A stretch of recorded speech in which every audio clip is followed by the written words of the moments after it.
conhecido, né, a nível nacional. Infelizmente, teve algumas prefeituras que não puderam ficar com o NASF, por questões financeiras, etc.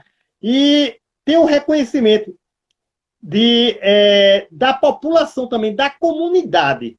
E aí eu gostaria que você falasse um pouco desse reconhecimento do NASF com a comunidade. O que é que você percebe nesse sentido? A comunidade. Olha, eu acho, sabe, Eduardo, que o reconhecimento da comunidade, ele parte daquilo que a gente vê no dia a dia, daquilo que a gente busca, que é o, o que a gente mais tem, o que é que a gente mais procura quando a gente está inserido no território, sabe? É uma pergunta que eu sempre me faço quando eu estou com os meus pacientes, é o vínculo.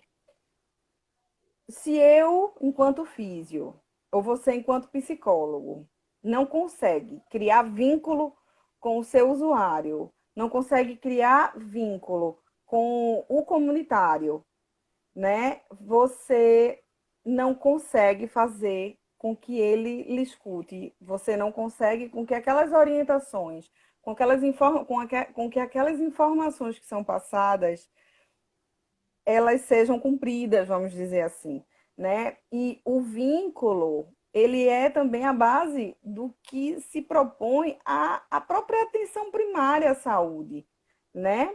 Quando a gente pensa em colocar uma unidade inserida lá dentro de uma comunidade, no meio do nada, praticamente, para algumas pessoas, por que a gente pensa em fazer isso, né?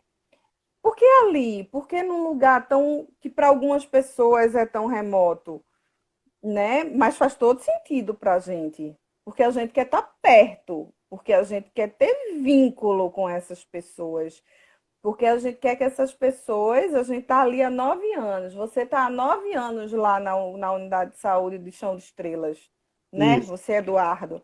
Então as pessoas conhecem Eduardo, psicólogo, não a conhecem?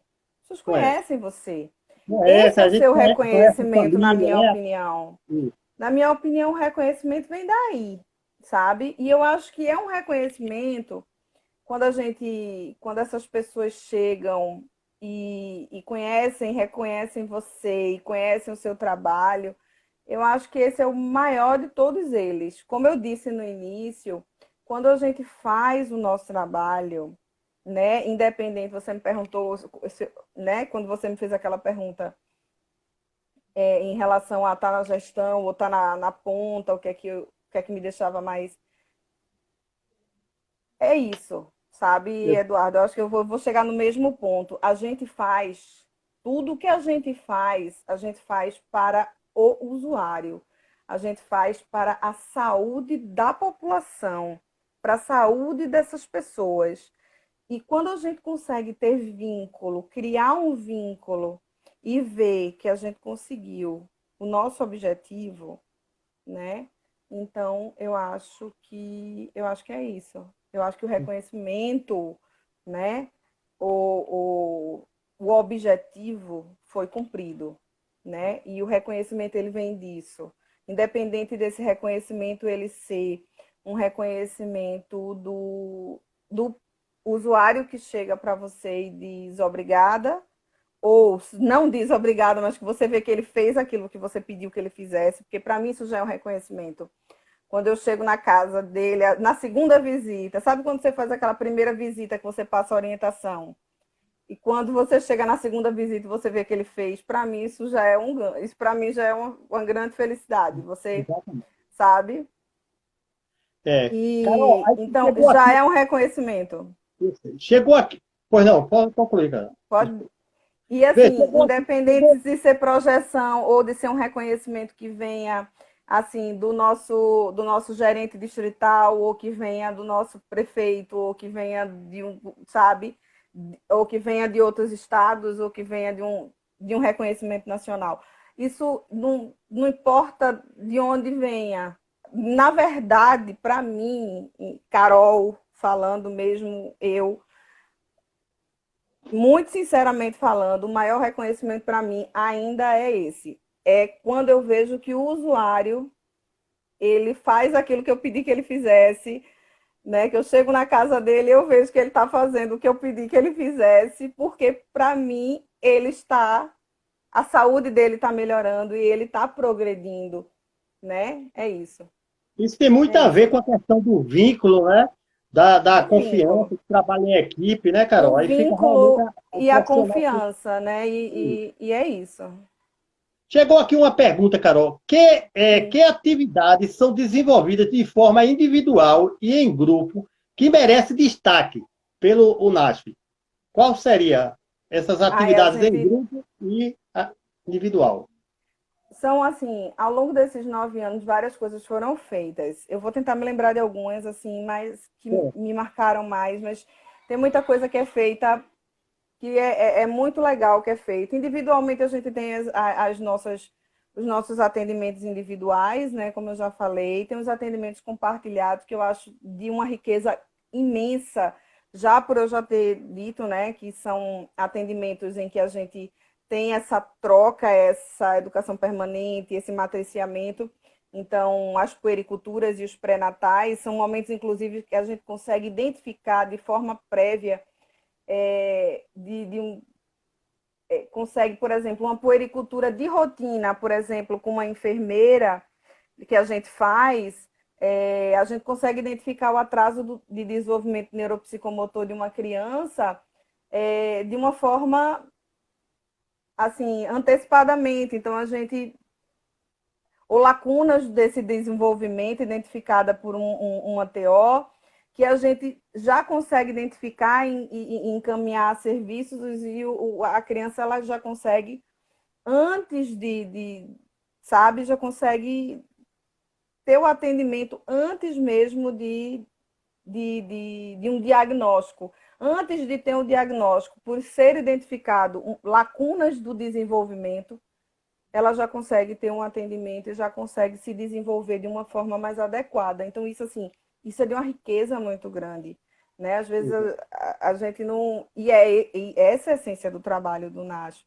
Quando a gente fala em atendimento, quando a gente fala em consulta, né? É você avaliar e identificar previamente. Outras coisas são os atendimentos, as avaliações de incapacidade de hanseníase, por exemplo, ou avaliação de pé diabético.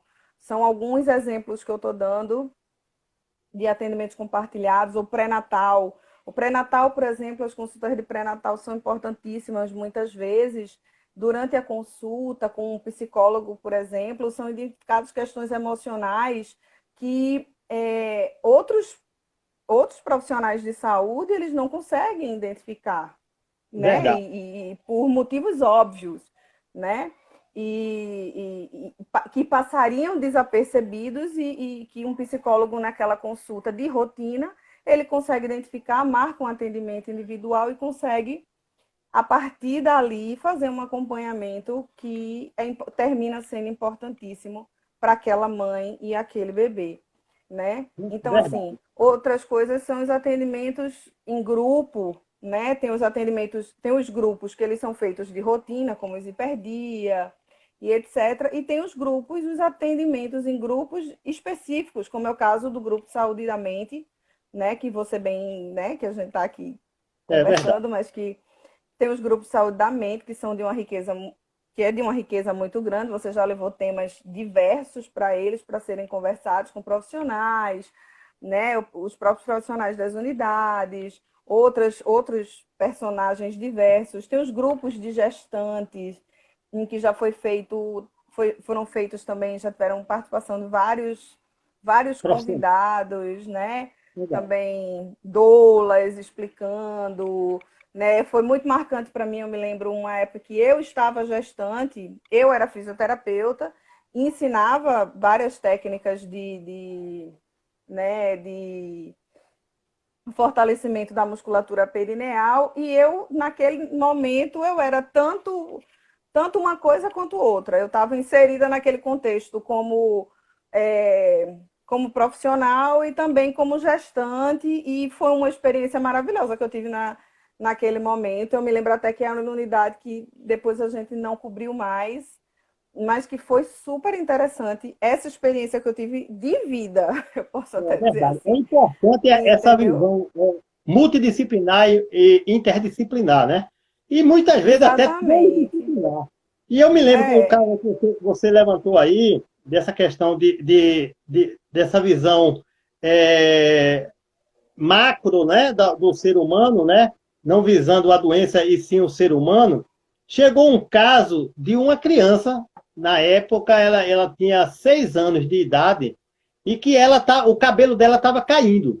E aí já tinha passado por vários profissionais, e alguns profissionais levantaram a hipótese de ser um câncer, né? E aí Uhum. esse menino foi para um, foi para outro e nada. E aí quem atendeu foi Regineide. Regineide atendeu esse usuário, ficou com dúvida, a gente discutiu o caso em equipe, e aí ela pediu para eu dar uma avaliação. Eu gostaria que Eduardo desse uma avaliação desse caso. E aí, como eu fui pesquisar, a dinâmica familiar, a relação, o estresse da família que ele tinha Uhum.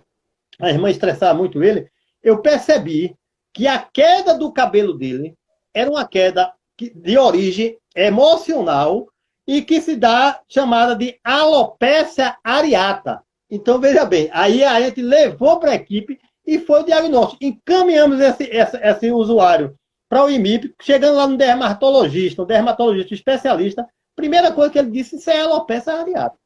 E aí Tá você vê a vendo? importância desse trabalho que você está falando. Exatamente. E aí Exatamente. o menino fez o tratamento, o cabelo cresceu e tá bem melhor. Tá bem melhor.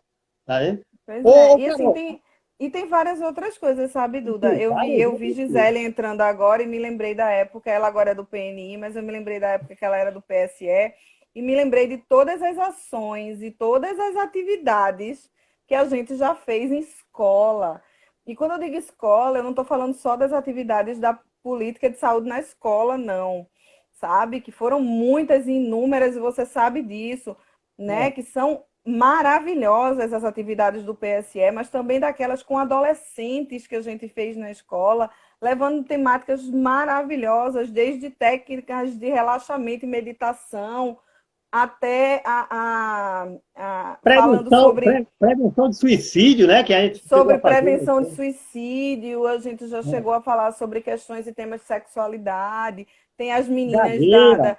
tem equipe que leva sobre, tem um projeto chamado Brincanto, que fala sobre a questão da sexualidade, né, de aborda. Então, assim, que é um projeto dos terapeutas ocupacionais, mas que a equipe né, a equipe tem esse treinamento, tem essa capacitação e eles levam isso para as escolas e é um projeto maravilhoso também, que eu sou super fã e apaixonada por esse projeto, que leva para as crianças, porque a equipe sempre traz assim para mim, faz Carol, às vezes a gente acha que eles já sabem, mas não sabe e cria um vínculo, sabe?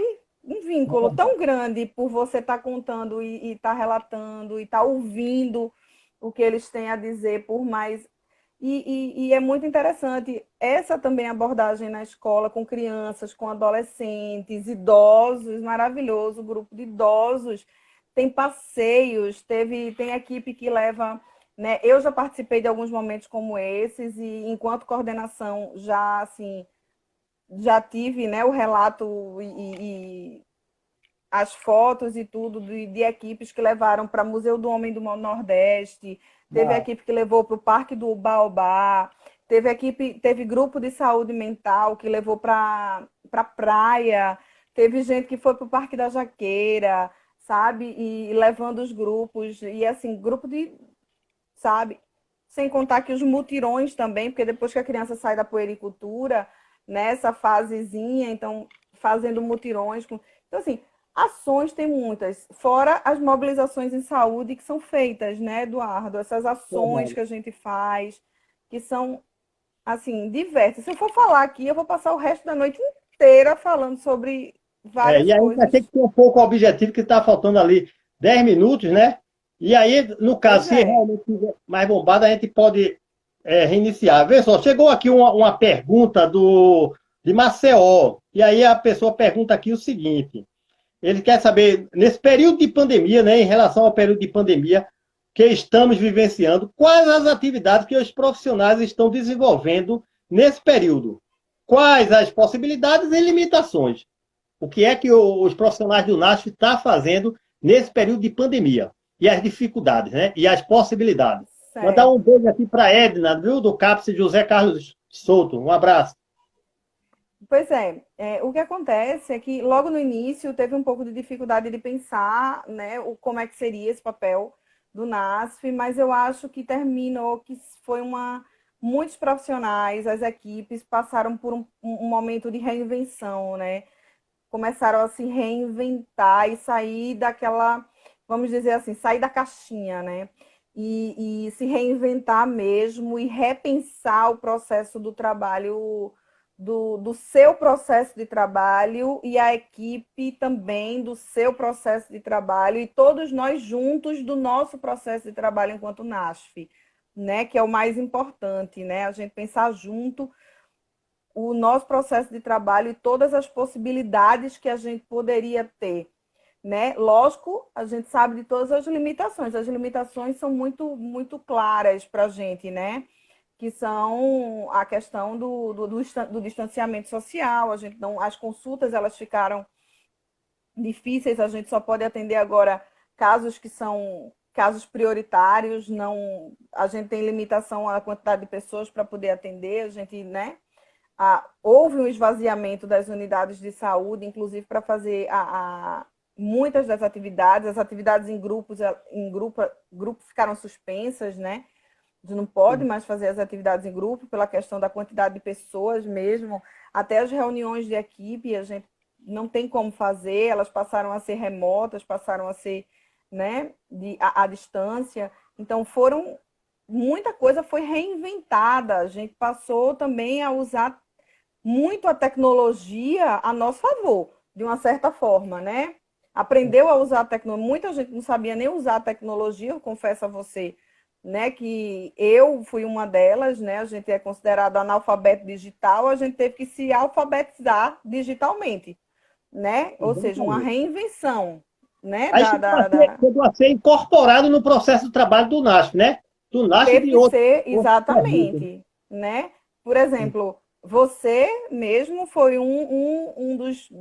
das pessoas que se reinventou através das lives, né? Você Isso, trouxe isso para o contexto, outros também trouxeram, né? isso, E outras coisas também vieram, né? Como os teleatendimentos, teleacompanhamento que é feito, algumas pessoas passaram a acompanhar casos de pacientes seus através do telefone, através do Skype, vídeo certo? chamada, né? Videochamada. Muitas pessoas, assim, muito material bom foi produzido. Eu digo bom porque foi muito material bom mesmo, foi produzido por alguns profissionais através de vídeo, através É. de áudio, e através também de material informativo, cartilhas, né? Então, tem De profissionais conhecimento que têm um gerais, né? paciente específico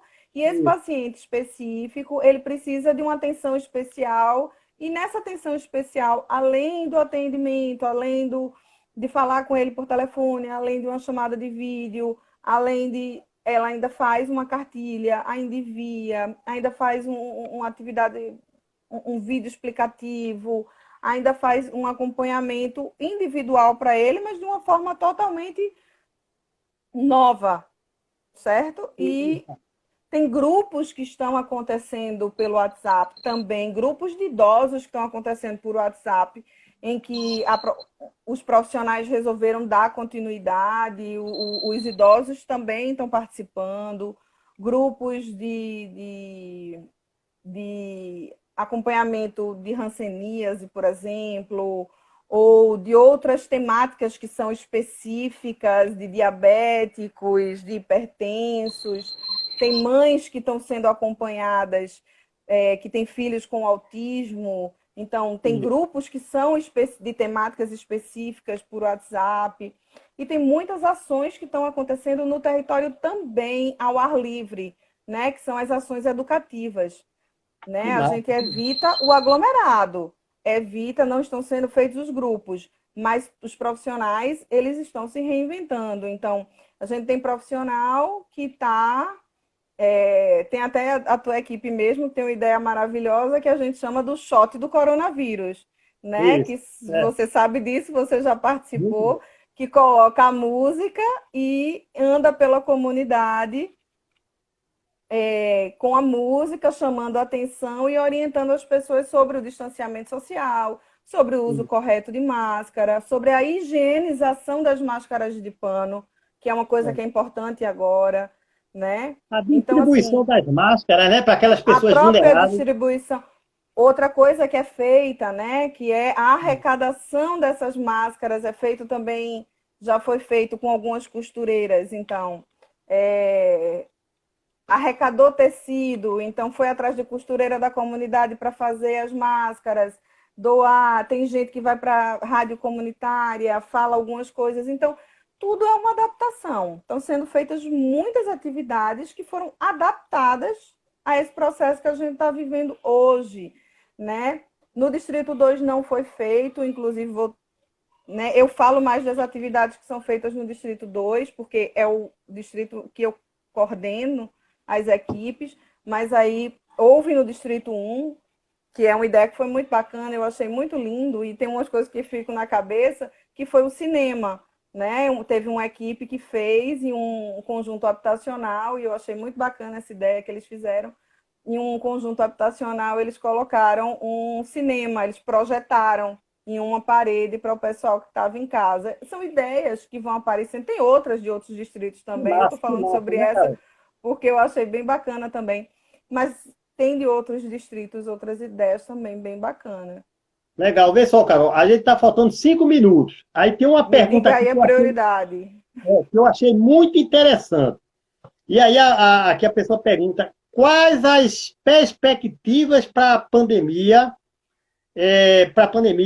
em relação à quarta geração, né? Fala quarta geração. Aí aqui vem explicando o seguinte, que a quarta geração, na realidade, a gente chama a pandemia da saúde mental, né? A primeira geração foi adoecimento e morte. A segunda, a Uhum. superlotação É o de pós-pandemia, né? A quarta geração, hospitalizado. né? É a pós-pandemia. Então, com isso, hoje se tem um estudo até mesmo na China foi feito esse estudo, e a Organização Mundial de Saúde e a OMS vem se preocupando muito com o aumento de problemas em saúde mental. Aí a pessoa quer saber, no caso, o município, o estado ou o NASP, se já tem algum projeto nesse sentido, ou algum projeto que está sendo realizado agora, que tem uma perspectiva de continuar em razão da grande demanda que vai aparecer em questão de transtorno mental. Qual é a tua opinião? Pois é, Duda. Assim, a gente tá, como a gente ainda está vivendo um momento muito assim de, a gente ainda, a gente pensa no pós-pandemia, a gente pensa sim na quarta geração, mas a gente ainda está muito no momento de pandemia. Então a gente ainda está vivendo e ainda está nesse momento nas atividades e no.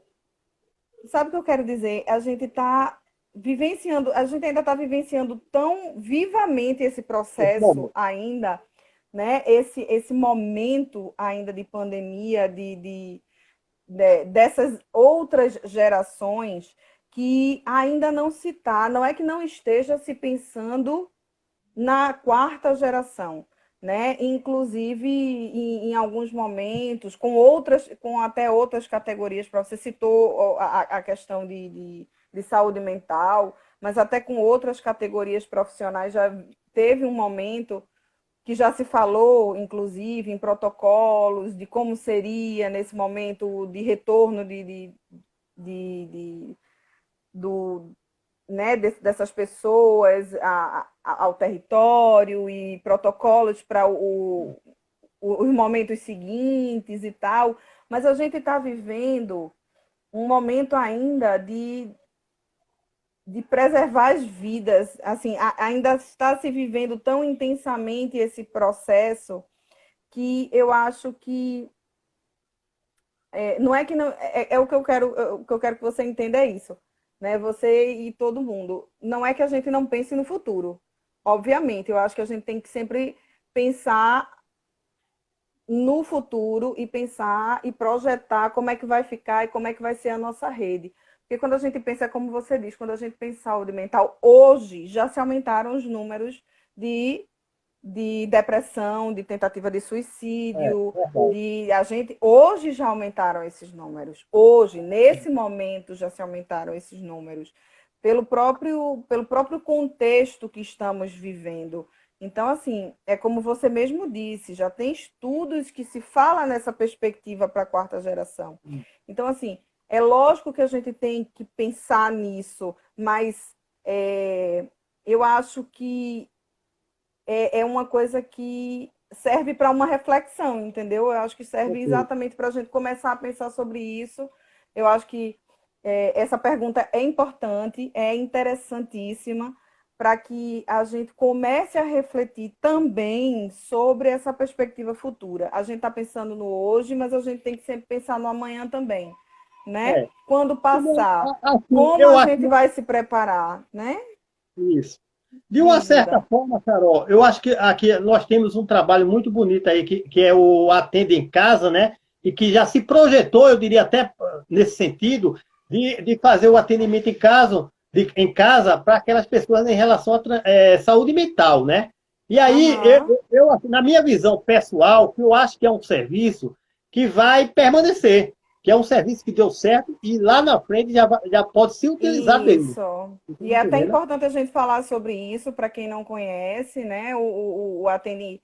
A gente tem o serviço do Atende Casa e hoje a gente está que começou com um projeto e está se desenvolvendo, que é o teleacolhimento, né?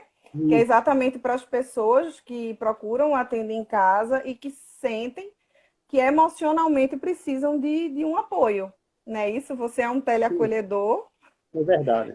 e sabe disso, que são pessoas que sentem que precisam de um apoio emocional, então já existe esse serviço. Então, e já é nessa perspectiva, já é pensando no hoje, já é pensando também futuramente. Então, a gente vai sempre pensando no que é que a gente pode fazer, partindo dos dados que a gente tem no que é que pode ser feito, sempre pensando que pode ser feito, né? E assim, a Exato. perspectiva, né, eu espero que, né, e Deu tudo vamos certo. Carol, lá. Mas vê só, tá? foi uma excelente pergunta, porque é É, sempre importante a gente pensar no que a gente pode melhorar, o que mais a gente pode melhorar, né? exatamente. A colega Edna aí também está de parabéns pelo serviço do CAPS, né? Toda a equipe vem fazendo. Ela está dando aqui, parabenizando a você e todo o grupo, né? Edna também, o CAPS é um exemplo, né? O José Carlos Souto, né? Como o CAPS AD, Vicente Araújo, como o Zaldo Rocha, né? Os profissionais vêm, de uma certa forma, usando da Os CAPs são criatividade, sempre né? parceiros, É o sempre Guilherme parceiros Abá. os CAPs. Exato. Guilherme Carol, Abá veja bem, também, os está CAPs. faltando 3 minutos. Eu gostaria que você fizesse as suas